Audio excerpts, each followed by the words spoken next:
Hi, everybody. Thank you again for taking a moment with Mel. Today, I have a question to ask you. What is the dream? Back in the day, we used to ask our children, what do you want to be when you grow up? But I think we kind of need to not ask that question anymore.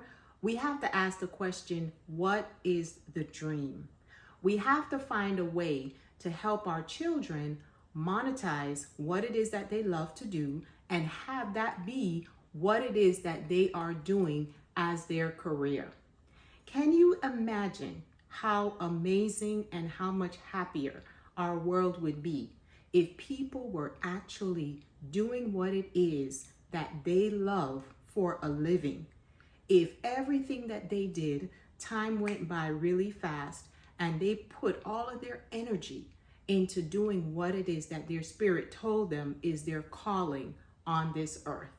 Last week I had some trouble with my car, so went to the auto place down the block and told them what the issue was. They had to come to the car to make sure that the battery really was bad. Met a young man that opened the door for me on the way back in. So got everything squared away with the battery that I was gonna get, got back to the car.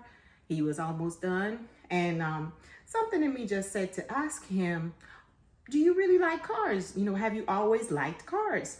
And he said, well, really not a car fanatic, but I know I'm always gonna have a car and I always wanna just be able to take care of it myself. So I'm here learning about cars so I can help to take care of it, you know, my own car myself. I said, okay. So once I figured out that cars really wasn't his ultimate dream, I said to him, I said, well, what's the ultimate dream?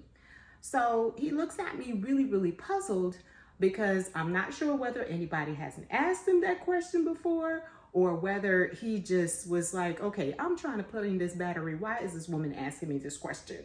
So he still was looking at me puzzled. So I said to him, I said, all right, so what is the thing that you are doing it and you just kind of lose track of time? Is 2 to 3 hours gone and you're not even sure what happened with the time? So he really did think about it and he told me what his two things were. But in talking, told me that he was 19 years old. And so I'm like, okay, he's young. So he has time to do this and then he has time to do this. But I can get carried away sometimes. So I didn't want to tell him what the end story was. So what I did was I told him, I said, well, remember when you were in high school and you had these notebooks that you used to have and used to do your work in the notebooks? He said, yes. I said, all right. So what I want you to do is I want you to go get a notebook, a blank notebook, and I want you to write the biggest dream that you have. I want you to think about the things that you really, really love to do, and that's what you're going to be working towards. If you're young, yes, you might be able to start from scratch as that being your career.